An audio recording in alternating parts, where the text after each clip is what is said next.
Hoje o clima azedou de vez no bolsonarismo. Enquanto muita gente já esperava que Flávio Bolsonaro fosse rifado depois desse escândalo envolvendo o dinheiro do Banco Master, o jornalista Otávio Guedes explicou por que a família Bolsonaro não vai largar o osso tão cedo. E mais, surgem suspeitas de blindagem política envolvendo Ciro Nogueira, delação light e uma história cada vez mais difícil de engolir sobre essa dinheirama usada no filme de Jair Bolsonaro.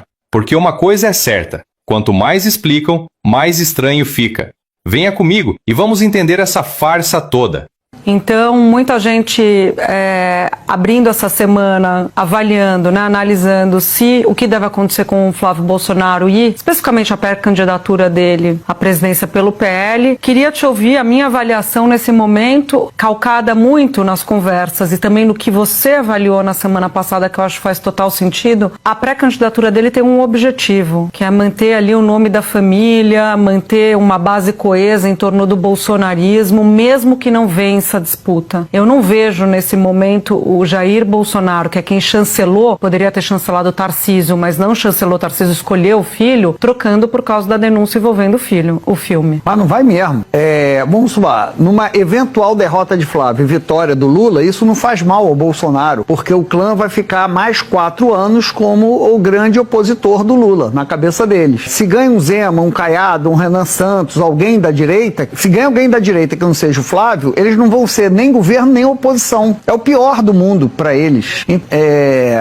O melhor é o Flávio, presidente, para os Bolsonaros. O menos pior é o Lula. O pior é o Caiado, o Zema ou qualquer outro, porque aí eles não vão ser nem governo nem oposição. Essa é minha linha de raciocínio número 1. Número 2, Michele, que estão falando Michele. O Jair Bolsonaro vai aceitar ser primeiro cavalheiro de um governo? Não. Ele vai aceitar ser o segundo primeiro cavalheiro da história, sucedendo o marido da Dilma Rousseff? Não, lógico que não. Então eu vejo também essa dificuldade, além dos filhos não quererem, etc, etc. Então a manutenção do Flávio Bolsonaro, para mim, está posta. Resta saber como é que vai ser o grau de hemorragia, se esse sangramento vai estancar ou não, porque essa crise tem duas faces. A crise externa e a crise interna. Externa é como o eleitor está enxergando essa crise. Essa é um caso que o eleitor entende perfeitamente o que aconteceu. Um político liga para um banqueiro bandido e pede dinheiro e esconde isso do eleitor. Depois começa a dar um monte de explicação incompleta. Então todo mundo entendeu isso. Não é dólar cabo, não é paraíso fiscal, não é fintech, não é nada. É tomação de grana, como eu disse desde o primeiro momento. Você vai, liga e foi tomar uma grana e escondeu isso do eleitor. Então esta é a crise externa para o público, que vai decidir, que a gente vai acompanhar nas próximas pesquisas o grau de estrago que fez. Agora tem uma crise interna, que é essa reunião, Júlia.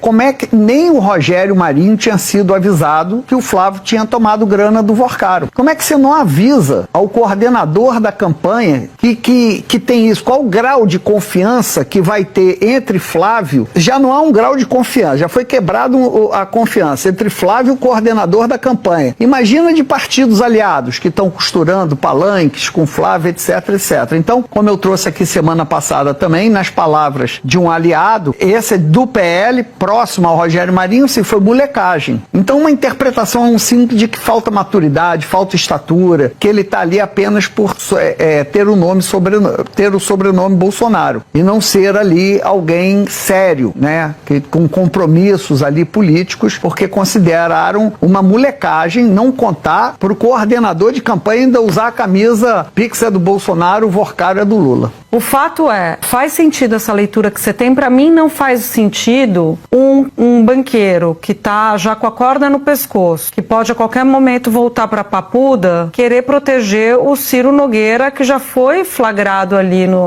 nas trocas de mensagens de aliados ali do entorno da equipe do Vorcaro, como alguém que teria recebido uma mesada de 300 ou 500 mil e que já tem o ato de ofício segundo a Polícia Federal, que é a proposta ali da emenda que aumentava o FGC. Então Então, fica para mim um pouco sem sentido, assim, por que ele queria preservar tanto o Ciro Nogueira e o Flávio ele entregou a cabeça? Você consegue ter uma leitura disso? Entregaria a cabeça? Bom, ele faz essa proposta de delação antes da operação do Ciro Nogueira. Verdade, bom ponto. Verdade. Então ele não se sabe. Sabia ainda, ele não sabia o que a polícia tinha. Ele não sabia, ele provavelmente sabe o que ele fez, o que tem no celular dele, mas que ele citou o Ciro Nogueira e segundo ali, aí essa é a fonte direta, essa fonte é direta, ela viu a delação, classificou como citação light ao Ciro Nogueira, essa foi a definição, citou de forma light, ou seja, falou do Ciro, mas não fez carga contra ele. Então, delação a gente sabe que é isso, eu repito aqui, delação não é arrependimento, não é uma forma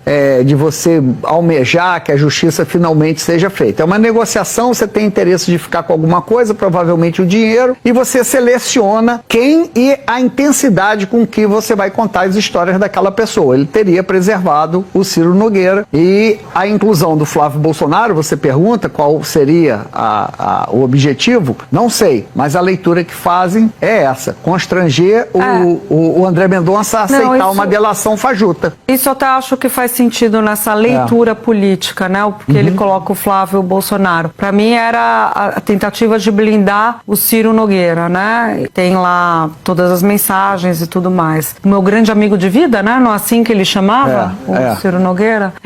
Otávio, pra gente finalizar esse capítulo aqui desse episódio, a gente vai colocar mais informação. Eu concordo com você, eu acho que muito difícil tirarem o Flávio Bolsonaro. Pode ter gente nos bastidores falando que tem que trocar, mas a escolha foi de Bolsonaro, eles ainda têm aí na mão a musculatura política da oposição, a maior parte ali dos parlamentares e formadores de opinião da oposição, que é quem crava. Ele escolheu por conta própria também, tirou Tarcísio, que era o favorito, e todo mundo migrou mesmo desse centrão à direita pro Flávio. Eu não vejo nenhuma possibilidade dele trocar isso agora, muito bem porque seria dizer que eles fizeram algo de errado. Para mim parece óbvio isso. Se troca como quem diz, realmente teve algum problema. Eles não vão admitir isso, como não estão admitindo. Estão dizendo que o dinheiro foi pro filme e a polícia vai rastrear se de fato foi ou não, né? Sim. Agora, o principal dessa discussão para mim é a história, a versão do Flávio Bolsonaro vai colar se o eleitor acreditar que se trata de dinheiro público. Isso para mim é um ponto de virada.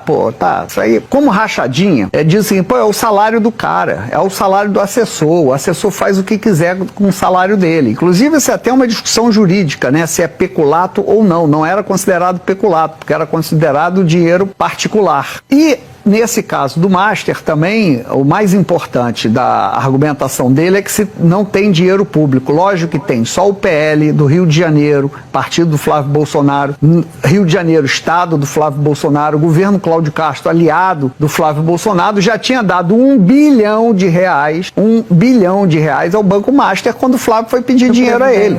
Aí entra naquele caldeirão do Vorcaro, que é dinheiro público, é dinheiro disso, dinheiro daquilo, mas tem dinheiro público ali.